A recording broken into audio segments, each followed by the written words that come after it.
तो हेलो दोस्तों, कैसे हैं आप सभी। मैं हूं Arna Chaudhary. Welcome to AP teaching classes. हम समझ रहे थे UP LT TGT domestic science home science या कहो गृह विज्ञान को, और साथ ही साथ जैसे डीएसएसबी में भी डोमेस्टिक साइंस की वैकेंसी आई हुई है। डोमेस्टिक साइंस के लिए भी जो भी बच्चा तैयारी कर रहा हो तो वो बच्चा इस चैनल के साथ में जुड़ जाए, और जो बच्चा यूपी में एलटी के लिए होम साइंस की तैयारी कर रहा हो वो भी चैनल के साथ में जुड़ जाए, चैनल को सब्सक्राइब कर ले, क्योंकि दोनों सब्जेक्ट एक ही है। वहां पर हम उसको डोमेस्टिक साइंस बोलते हैं, यहाँ पर हम उसको होम साइंस बोलते हैं। ठीक है। डोमेस्टिक साइंस यानी कि घरेलू विज्ञान, होम साइंस यानी कि गृह विज्ञान। ठीक है। तो ये शब्दावली का ओनली डिफरेंस है, अदरवाइज दोनों एक ही है। दोनों का सिलेबस सेम है, बस क्वेश्चन का नेचर, क्वेश्चन का पैटर्न जो है अलग अलग स्टेट में और सेंटर में अलग हो जाता है। तो इस वजह से बिल्कुल भी आप इसे डिफरेंट ना समझे। तो हमने अभी अपने सिलेबस में ये देखा कि जो स्वास्थ्य वाली यूनिट है हम उसको कंप्लीट कर रहे हैं। तो उसमें हमने सबसे पहले कोशिका को पढ़ा। कोशिका जो हमारे शरीर की सरलतम इकाई होती है। उसके बाद हमने कोशिकाओं के ग्रुप यानी कि हमने उत्तकों को पढ़ा। उत्तकों के बाद अब हम स्केलेटन को समझेंगे, जिससे जो हमारे शरीर का ढांचा है और जिससे हमारा शरीर जो है चलने फिरने उठने बैठने में सक्षम हो पाता है। ठीक है। तो किस तरह से जो स्केलेटन है उसकी संरचना बनी हुई है, उसको कितने पार्टों में डिवाइड किया गया है, वहां से किस तरह के क्वेश्चन आते हैं, कहाँ पर आपको कंफ्यूज करता है और किस लेवल के इसमें क्वेश्चन आते हैं, ये सभी चीजें इसमें डिस्कस करेंगे, समझेंगे। पहले थ्योरी को, उसके बाद क्वेश्चनों को। तो कोई भी बच्चा पहली बार आया है तो चैनल को सब्सक्राइब कर लेना, और इसकी पीडीएफ के लिए आपको टेलीग्राम के चैनल हमारा टेलीग्राम जो चैनल है उसे ज्वाइन कर लेना। वहां पर आपको पीडीएफ मिल जाएगी। आपको सर्च करना है एपी एजुकेशन सेंचुरी आईएएस, या फिर इसमें जो है लिंक भी है, आप डायरेक्ट जो है उस पर क्लिक करके वहां से जा सकते हैं। तो वहां आपको इसकी पीडीएफ मिल जाएगी। स्टार्ट करते हैं। स्केलेटल सिस्टम जिसे हम अस्थि या कंकाल तंत्र कहते हैं, बारीकी से एक एक चीज को समझ लेना है। ज्यादा इसमें जो डेप्थ वाले क्वेश्चन है वो किस तरीके से आएंगे वो मैं बता दूंगी। तो अस्थियों की रचना, जो हमारा स्केलेटन है, जो हमारा अस्थि संस्थान है, अस्थि तंत्र है सॉरी, अस्थि तंत्र है, अस्थि संस्थान है, उसकी रचना कैसे होती है, हमारी अस्थियों की रचना कौन कौन से रसायनों से मिलकर होती है। तो इसमें आपको फोकस करना है, ध्यान देना है कि कैल्शियम, फास्फोरस, मैग्नीशियम तथा कार्बोनेट। ठीक है। आपसे पूछेगा निम्नलिखित में से कौन सा ग्रुप अस्थि रचना में सहायक होता है, अस्थि रचना में सहयोग करता है, या फिर अस्थि रचना अस्थि को निर्मित करने के लिए उपयोगी है। तो ग्रुप में वो क्या करेगा, कैल्शियम के साथ में कार्बोनेट है ना, और कैल्शियम के साथ में फास्फेट, इस तरीके से जो है मतलब चीजें मिसमैच करके देगा। उसमें से आप जरूरी नहीं है चारों तरफ चारों तत्व एक साथ में आ जाए, हो सकता है इनमें से तीन ही आए। ठीक है। एक साथ में वो चार भी नहीं रख सकता, सिर्फ तीन रख सकता है, सिर्फ तीन भी नहीं दो का ग्रुप बना सकता है। तो आपको ध्यान रखना है कि कैल्शियम, फास्फोरस, मैग्नीशियम और कार्बोनेट, ये चार ऐसे तत्व है जिनसे मिलकर जो हमारी हड्डियां बनी हुई है, हमारी अस्थियां बनी हुई है। ठीक है। और सबसे ज्यादा इन तत्वों में से पूछता है कि सबसे ज्यादा जो सर्वाधिक मात्रा में होता है वो कौन सा होता है, तो वो होता है कैल्शियम व फास्फोरस, कैल्शियम और फास्फोरस। ठीक है। फिर पूछेगा कि वह कौन सा तत्व है जो अस्थियों को दृढ़ता प्रदान करता है, उनको मजबूती प्रदान करता है। तो कैल्शियम, कैल्शियम किस रूप में, डायरेक्ट कैल्शियम के रूप में नहीं, कैल्शियम कार्बोनेट के रूप में। ठीक है। कैल्शियम कार्बोनेट थोड़ा सा क्या होता है मतलब उसको मजबूत बनाता है या फिर दृढ़ता प्रदान करता है हमारी हड्डियों को। ठीक है, ये आपको ध्यान रखना है। तो इस तरीके से यहाँ से ये क्वेश्चन आपका तैयार हो गया। अब आगे मूव करते हैं। साथ ही साथ पहले ये समझ लेते हैं कि अस्थि के साथ उपास्थि भी होती है। कैसे, जैसे उपास्थि क्या होती है मैं आपको समझा देती हूँ। ये अस्थि हमने समझ लिया कि इनकी रचना कैसे होती है। अब हम समझेंगे उपास्थि, यानी कि जिसे हम बोलते हैं कार्टिलेज, इसी के साथ में होती है, जो अस्थियों के ऊपर होती है। उपास्थि, उपा उपास्थि यानी कि जिसे हम हिंदी उसमें इंग्लिश में बोल देंगे कार्टिलेज। अब ये किस तरीके से जो है अपना काम करती है। कार्टिलेज जो होता है वो बिल्कुल श्वेत रेशेदार होता है, ठीक है। और हमारे जैसे कान का बाहरी भाग हो गया, कान का बाहरी भाग हो गया, नाक का जो है अगला हिस्सा हो गया, या फिर कहो कि हमारी जो श्वास नली है उसके जो छल्ले हैं, ये सभी के सभी उपास्थि से बने होते हैं। ये सभी के सभी उपास्थि से बने होते हैं, ठीक है। उपास्थि का सिर्फ और सिर्फ इतना ही रोल है।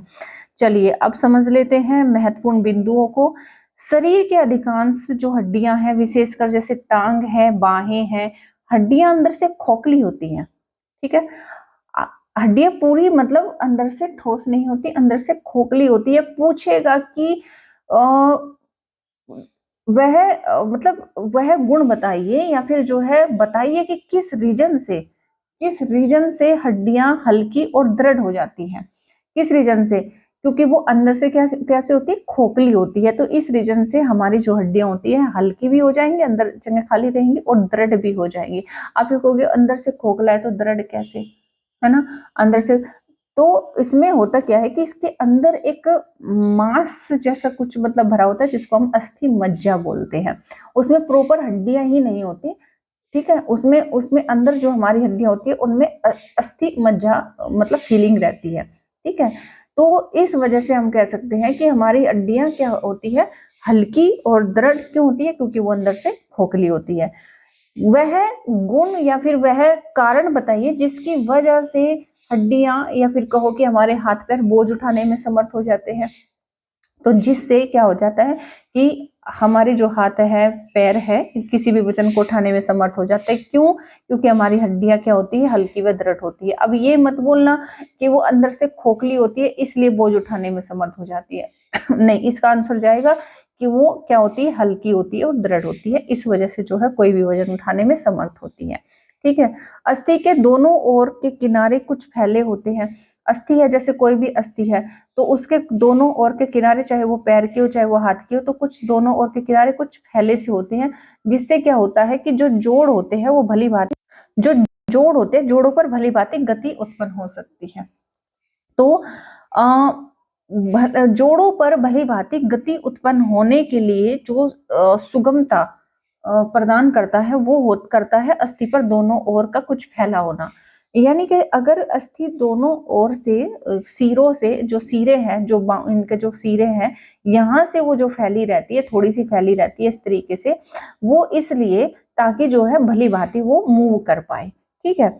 अस्थियों के अंदर गूदे को मज्जा कहते हैं। अस्थियों के अंदर क्या होता है, अस्थि मज्जा होता है, जो एक गूदे के रूप में होता है उनके मतलब अस्थि के अंदर जो खोखली है ना, खोखलेपन में गूदा भरा रहता है, उसको मज्जा बोलते हैं। क्या बोलते हैं? मज्जा बोलते हैं।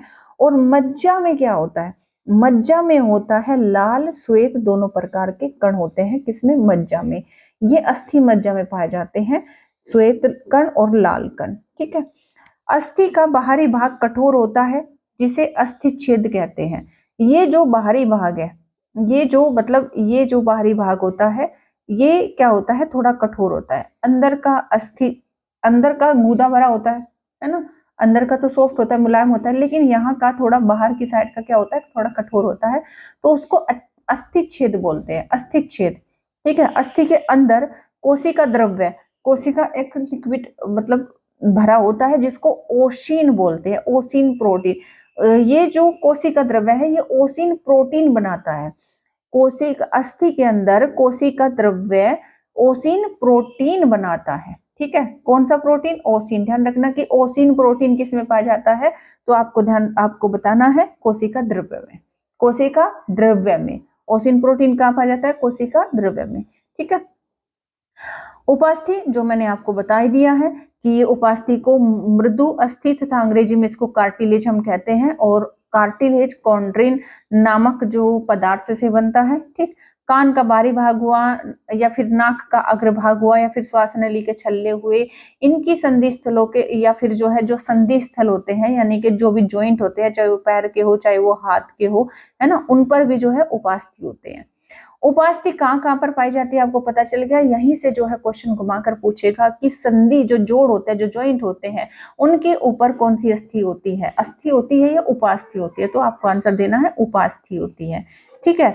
चलिए आगे मूव करते हैं, अस्थियों के प्रकार समझते हैं कि अस्थियां कितने प्रकार की होती है हमारे शरीर में। तो वो देखो, हमारे शरीर में कई प्रकार की अस्थियां होती है, जिसमें से लंबी होती है। लंबी कहाँ की होगी? हाथ पैर और पसलियों की होंगी। ठीक है, जैसे हमारे हाथ पैर होते हैं तो वो लंबे लंबे होते हैं। ठीक है, तो उनमें क्या होता है कि लंबी अस्थियां होती है। पसलियों की जो अस्थियां होती है वो भी लंबी होती है। ठीक है, छोटी अस्थियां कहाँ की होगी? कलाई की होगी, टखनों की होगी। छोटी जो अस्थियां होगी, जैसे ये टखने होते हैं, पैर के टखने। ठीक है, ये पैर के टखने होते हैं, तो यहाँ की जो अस्थियां होंगी और कलाई की जो अस्थियां होंगी तो वो कैसी होगी? छोटी होगी। चपटी अस्थियां कहाँ की होती है? चेहरे की, खोपड़ी की और पीठ की। पीठ की यानी कि जो हमारी कमर है वहां की, और जो खोपड़ी है, खोपड़ी की और चेहरे की जो अस्थियां होंगी वो चपटी होंगी। टेढ़ी मेढ़ी अस्थियां, ये आप अंदाजा ही लगा सकते हैं कि रीढ़ की जो अस्थियां होती है वो टेढ़ी मेढ़ी होती है। कनपटी की अस्थियां, जो कान के पीछे की अस्थियां होती है वो टेढ़ी मेढ़ी होती है। और कह सकते हैं कि जबड़े की मतलब बहुत उसमें टर्न टर्न होते हैं, मोड़ होते हैं, तो जबड़े की अस्थियां भी टेढ़ी मेढ़ी होती है। और तालू की अस्थियां भी कैसी होती है? तालू यानी कि जो जीभ होती है उसकी भी अस्थियां टेढ़ी मेढ़ी ही होती है। ठीक है, चलिए ये समझ गए होंगे आप। अस्थियों के कार्य पूछे जाते हैं कि निम्नलिखित में से अस्थियों के कार्य बताइए। ठीक है, अस्थियां कौन सा कार्य नहीं करती है, फिर अस्थियां कौन सा कार्य करती है, किसमें मदद करती है? तो अस्थियां जो करती है वो शरीर को आकृति प्रदान करती है। देखो, हमारा शरीर क्या है कि हमारे शरीर मांस हड्डी इन्हीं चीजों से बना है। अगर उसे प्रॉपर ढांचा ना दिया जाए अस्थियों का, तो जो वो मांस है वो डिसफिगर ही रहेगा, है ना। तो वो मांस तक का लोथड़ा हमारा शरीर हो जाएगा। तो होता क्या है कि शरीर को एक आकृति किससे मिली हुई है? हमारे अस्थियों से मिली हुई है। भीतरी कोमल अंगों की सुरक्षा, जो हमारे जैसे लीवर है, जैसे हार्ट है, ये सब बहुत ही सॉफ्ट है, बहुत ही कोमल है। हमारे जो फेफड़े हैं, है ना, तो ये एक पिंजरे में बंद रहते हैं, चाहे फेफड़े हो चाहे हार्ट हो। ये जो बना होता है ना, ये हमारे इस तरीके से जो पसलियां होती है, ये इनको सुरक्षा प्रदान करती है। ठीक है, तो हम ये जो मतलब अस्थियां होती है भीतरी कोमल अंगों को सुरक्षा प्रदान करती है। पेशियों को जोड़ने का स्थान देना, जो हमारी पेशियां होती है, पेशियां यानी कि जैसे मांस मसल्स होती है हमारी, उनको जुड़ने का स्थान भी कौन देता है? हमारी अस्थियां ही देती है। ठीक है, शरीर को दृढ़ बनाती है, सीधी सी बात है भाई। नहीं तो अदरवाइज क्या हो, अगर हड्डी ना हो, जो जिस अंग में हड्डी नहीं होती उसको देखो वो कैसे लचीला बिल्कुल, मतलब वो उसको आप किसी भी तरीके से मतलब उसमें कोई फिगर नहीं होता है। ठीक है, तो शरीर को दृढ़ता कौन प्रदान करता है? हमारी जो है हड्डियां प्रदान करती है। श्वेत कणों का निर्माण करना, कहते हैं कि मतलब हमारी जो अस्थि मज्जा उसमें WBC, उसमें श्वेत कण भी थे, उसमें जो है लाल कण भी थे। तो जो अस्थि मज्जा है, अस्थि मज्जा में क्या होता है? श्वेत कणों का निर्माण होता है। तो ये पूछ लिया जाता है, यहां से आप कंफ्यूज हो जाओगे, ये कहोगे कि ये कैसे श्वेत कणों का निर्माण कर सकती है हड्डियां, है ना। दिमाग में एक बार को आएगा कि इनमें श्वेत कणों के निर्माण में इनका क्या रोल हो सकता है। तो आपको पता होना चाहिए कि वो जो अस्थि मज्जा है उनमें श्वेत कण लाल कण दोनों होते हैं। तो यहीं से जो है श्वेत कणों का निर्माण होता है। तो हड्डियां या कहो अस्थियां रक्त कणों का निर्माण करती है, WBC का, RBC का। ठीक है, वो दोनों जो है उसमें निर्मित होते हैं। और श्वसन तथा श्रवण में सहयोग प्रदान करना, श्वसन तथा श्रवण में सहयोग प्रदान करना कि मतलब कैसे, मतलब श्वसन और उसमें श्रवण में जो है सहयोग प्रदान करती है। क्योंकि श्वसन के लिए भी क्या होता है कि इस तरीके से जो हमारी नली गई है, श्वास नली, है ना, उसमें जो एक तरह से पाइप होता है, जैसे हमारे मतलब अगर कोई पाइप है, अगर उसमें कोई स्ट्रक्चर ना हो तो वो पिचक सकता है ना। तो इस वजह से मतलब एक जो पाइप है जो उपास्थियों से एक तरह से बना होता है, तो वो इसमें मददगार साबित होता है, साथ ही साथ श्रवण में सहयोग करता है। ठीक, चलिए इस तरीके से आपने समझ लिया है कि अस्थियां कितने तरीके से अपना रोल प्ले करती हैं। अस्थि का कंकाल, अब ये जो हमारा पूरा शरीर है, ये जो पूरा शरीर है हमारा, यहाँ से इस तरीके से मैं इसको डिवाइड कर देती हूँ, इस तरीके से। ठीक है। अब हम इसको 3 पार्टों में बांटेंगे। ये जो ऊपर वाला हिस्सा है ना, ये प्रथम भाग कहलाएगा। एक हिस्सा ये है जिसमें हमारी खोपड़ी आ जाएगी और जिसमें हमारा चेहरा आ जाएगा। ठीक है, इसमें हमारी खोपड़ी और चेहरा आ जाता है। फिर ये जो जो बीच का हिस्सा है, ये वाला हिस्सा, ये द्वितीय पार्ट में आएगा, जिसमें हमारा धड़ आ जाएगा और साथ ही साथ जो है मध्य भाग आ जाएगा। ये हमारा धड़ आ गया, ये इसमें मध्य भाग आ गया द्वितीय में। और तृतीय जिसमें टांगे और बाहें, तृतीय में हमारे जो बाहें हैं और टांगे हैं, ठीक है, ये तृतीय में आ जाएंगी। तो इनको इसी तरीके से डिवाइड करके पढ़ना होता है। तो प्रथम जो भाग है अस्थि कंकाल में हमारे शरीर का, उसमें हम खोपड़ी और चेहरा पढ़ेंगे। और द्वितीय पार्ट में जो हमारे शरीर का द्वितीय भाग है, उसमें हम धड़ और मध्य भाग को पढ़ेंगे और तीसरे में हम टांगे और बाहें पढ़ेंगे। ठीक है, तो अब समझ लेते हैं खोपड़ी की अस्थियों के बारे में। खोपड़ी में एक तरह से 8 अस्थियां होती है। ठीक है, 8 अस्थियां होती है। तो इनमें से अब यहाँ पर जो 6 मेंशन है, क्योंकि 2 ऐसी है जिसकी 2-2 संख्या होती है, जैसे कि हमारी ये पार्श्व अस्थियां हैं, इनकी 2 संख्या होती है, और जो संक अस्थियां हैं इनकी 2 संख्या होती है। तो इस तरीके से कुल मिलाकर ये 8 हो जाती है।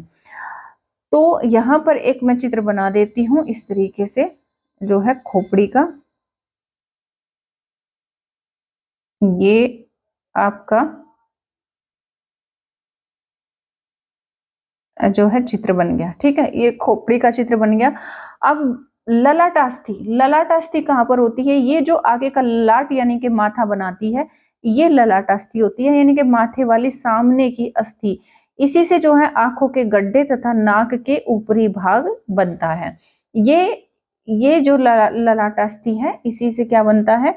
इससे माथे की हड्डी और साथ ही साथ जो है आंख के गड्ढे और नाक के ऊपरी भाग इसी से बनता है। ये वाला हिस्सा इसी से बनता है। ठीक है, पार्श्व अस्थियां इनसे मस्तिष्क के कोष्ठ की छटा बनती है। जो मस्तिष्क होता है, यानी कि जिसको ये हमारा मस्तिष्क होता है, ये ये वाला जो हिस्सा, जो हड्डी होती है, ये वाली जो हड्डी होती है, ये पार्श्वस्थी बोला इसको हम पार्श्वस्थी बोलते हैं।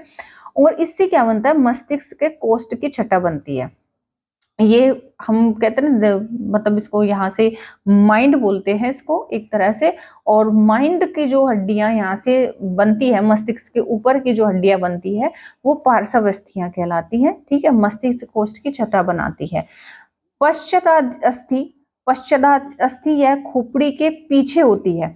ये वाला जो हिस्सा है, ये वाला हिस्सा, ये पश्चादास्थि है। तीसरे नंबर पर मैं यहाँ पर नंबर डाल देती हूँ इस तरीके से। ये पश्चादास्थि है और यह खोपड़ी के पीछे होती है। इसमें नीचे की ओर एक छेद होता है। यहाँ पर क्या होता है? एक छेद होता है यहाँ। इसी में से जो है क्या जाकर घुसी होती है, जो हमारी रीढ़ की हड्डी होती है, वो हमारे सीधे मस्तिष्क से जुड़ी होती है। तो इसमें नीचे की ओर छेद होता है, जिसका संबंध मस्तिष्क के मेरु रज्जु से होता है, यानी कि रीढ़ की हड्डी यहीं से जो है इसमें फंसी रहती है। इसी में क्या होता है? हमारी खोपड़ी घूमती रहती है। ठीक है, इसी वजह से, क्योंकि वो छेद में खोपड़ी की तरह टिकी होती है, बोल की तरह टिक जाती है ऊपर से, तो वो घूमने में आसानी हो जाती है। ठीक, तो इस तरीके से 3 आपने समझ ली। फिर संकस्थियां, टेम्पोरल बोन भी जिनको बोलते हैं, तो ये दोनों कनपटियों को बनाती है। ये यहाँ वाला हिस्सा जो संकास्थि होती है, संकास्थि, ये यहाँ वाला हिस्सा, ये कनपटी वाला हिस्सा, ये संकास्थि बनाती है। ये होती है संकास्थि, है ना। और यहाँ से क्वेश्चन ज्यादा पूछा जाता है, कौन सी से? ये जो जतुकास्थि होती है, जतुकास्थि पंख फैलाए चमगादड़ की आकृति की। आपसे पूछेगा चमगादड़ की आकृति की अस्थि कौन सी होती है, तो आपको बताना है, या आप इंग्लिश में भी बता सकते हो, स्फीरोड बोन, या फिर जो है जतुकास्थि, उसको हम बोलते हैं। ये चमगादड़ के पंख के समान होती है। ये किसके समान होती है? चमगादड़ के पंख के समान होती है। ठीक है, इस तरीके से आपको बताना है। आपको आई होप याद रहेगा। डायरेक्ट यहाँ से इस तरीके से क्वेश्चन पूछता है। और बहुछिद्रास्थि, एथमोइड जो बोन होती है, यह नासिका के ऊपरी दोनों सुराखों को बनाती है। जो नासिका होती है, यहाँ पे जो सुराख होते हैं, दोनों सुराख होते हैं नासिका में, तो नासिका के ऊपरी जो है दोनों सुराखों को कौन सी अस्थि बनाती है? बहुछिद्रा अस्थि, जिसे हम एथमोइड बोन भी बोलते हैं। ये नासिका के ऊपरी दोनों सुराखों को बनाती है। अब कंफ्यूजन वाला इसमें कौन सा है, ये सब क्लियर आपको हो जाएंगे, लेकिन जो पंख फैलाए चमगादड़ की आकृति की है, तो उसको हम जो है जतुकास्थि या फिर एस्फेरॉइड बोन बोलते हैं। यहाँ से क्वेश्चन आता है। दूसरा बहुछिद्रास्थि यानी कि एथमोइड बोन से क्वेश्चन आता है। क्यों? क्योंकि ये जो बनाती है नासिका के ऊपरी दोनों सुराखों को बनाती है, तो यहीं से क्वेश्चन आता है। ज्यादा से ज्यादा कभी ज्यादा क्वेश्चन मतलब अगर पूछता है इनमें से, तो वो पश्चादस्थि से पूछ लेता है, क्योंकि इसमें एक छेद होता है, इसकी विशेषता ये है। और वो छेद का काम ही ये होता है कि जो मस्तिष्क होता है, मस्तिष्क से वो मेरुरज्जु को जोड़ता है। ठीक है, तो आपसे पूछ लेगा कि कौन सी मस्तिष्क की वो कौन सी अस्थि है जिसका संबंध मेरुरज्जु से होता है, जो मेरुरज्जु को मस्तिष्क से जोड़ने का काम करती है। इस तरीके से क्वेश्चन बनेगा। ठीक है, तो इस तरीके से पूछ लेता है। अब हम बात कर लेते हैं, ये हमने मस्तिष्क की अस्थियों को समझ लिया, यहाँ से सिर्फ इतना ही आता है, इससे ज्यादा आपसे नहीं पूछेगा। ठीक, अब बात कर लेते हैं चेहरे की। जो इंपॉर्टेंट है सिर्फ हमेशा वही पढ़ना चाहिए। ज्यादा से ज्यादा पढ़ने के चक्कर में क्या होता है कि आप सिलेक्शन नहीं ले पाते हो। क्यों? क्योंकि वो ज्यादा आप प्रैक्टिस भी करोगे, आप खुद ही देखोगे वो किसी काम का नहीं है। आप दुनिया भर की खोपड़ी पर रिसर्च कर लो कि इसका क्या काम है, उसका क्या काम है, कुछ भी नहीं काम आएगा। जितना आपसे पूछा गया अगर आपने उतना तैयार कर लिया तो वही आपको जो है हेल्प करेगा। अब चेहरे की बात कर लेते हैं, तो चेहरे में 14 हड्डियां होती है। कितनी? 14 हड्डियां होती है। इस टोटल को मिला दे, 14 प्लस अगर हम मस्तिष्क की मिला दे, तो टोटल हमारी किसकी खोपड़ी की हड्डी बन जाती है। ठीक है, तो जो चेहरा होता है वो कितना में मतलब इसमें 14 हड्डियां होती हैं, और टोटल की बात करें तो खोपड़ी में 22 हड्डियां होती हैं। ठीक है, अभी हमने मस्तिष्क की पढ़ी, अब हम चेहरे की पढ़ेंगे। तो निम्न और खगनु या निचला जबड़ा, निचला जबड़ा, इनफेरर मैक्सिलरी बोन और लोअर जॉ, यह नीचे के जबड़े व ठोड़ी की अस्थि होती है। लोअर जो नीचे का जबड़ा होता है, ठोड़ी की अस्थि होती है। इसमें नीचे के दांत लगे रहते हैं, और यह चेहरे की सबसे बड़ी अस्थि है। क्वेश्चन यहीं से बनेगा कि चेहरे की सबसे जटिल, सबसे कठोर और सबसे बड़ी अस्थि कौन सी होती है? चेहरे की, शरीर की नहीं। शरीर की आपसे नहीं पूछेगा, शरीर की तो फीमर होती है जो हमारे जांघ में होती है, लेकिन अगर चेहरे की पूछेगा सबसे बड़ी अस्थि आपको बतानी है, तो निचले जबड़े की बतानी है। ठीक है, ध्यान रखोगे। ऊपरी जबड़ा यानी कि अपर जो, इसमें ऊपरी दांत लगे होते हैं और इसमें जो है तालू का कुछ भाग बनता है। ठीक, यहाँ से ज्यादा क्वेश्चन नहीं आएगा। अब बात आएगी कपोलास्थि यानी कि मोलर और चैकबोन। मोलार और चैकबोन, ये दो अस्थियां दोनों गालों का निर्माण करती है। मैं आपसे पूछूं कि गालों का निर्माण कौन सी अस्थियां करती है, तो मोलार करती है। ठीक है, या फिर दूसरे शब्दों में उसको चैकबोन बोल देते हैं, कपोलास्थि। हिंदी में दे रहे हो तो हिंदी में शब्दों का ध्यान रखना, कपोलास्थि हम उसको बोलेंगे। ठीक है, तो ये क्या करती है, दोनों गालों का निर्माण करते हैं। कहते हैं ना, जब दांत चले जाते हैं तो बोलते हैं आदमी पोपला हो गया। क्या हो गया? पोपला हो गया। तो ये कपोलास्थि इस तरीके से आपको याद रह जाएगी। तो ये दोनों अस्थियां गालों का निर्माण करती हैं। ये ऊपर की ओर ललाट अस्थियों की ओर दाएं बाएं पश्चवास्थि से जुड़ती है। ठीक है, ये कुछ नहीं पूछेगा, सिर्फ ये पूछेगा कि गालों के निर्माण में कौन सी अस्थियों का जो है रोल होता है। तो आपको बताना है मोलार या फिर कपोलास्थि का। फिर नाक की अस्थियां, ये भी चेहरे में ही तो आ रहा है, सब कुछ हम चेहरा ही तो पढ़ रहे हैं। तो नाक की अस्थियां ये त्रिभुजाकार होती है। तो आपको बताना है कि चेहरे की वो अस्थि बताओ जिसका आकार जो है त्रिभुजाकार होता है, कौन सा होगा? तो वो नाक की अस्थियां होंगी, है ना। नाक ऐसे ही तो होता है, इनके नाक के इससे जो नाक का ऊपरी भाग बनता है। स्पंजाकार अस्थियां, स्पंजी बोन्स, ये दो अस्थियां नाक के भीतरी भाग में स्थित होती है।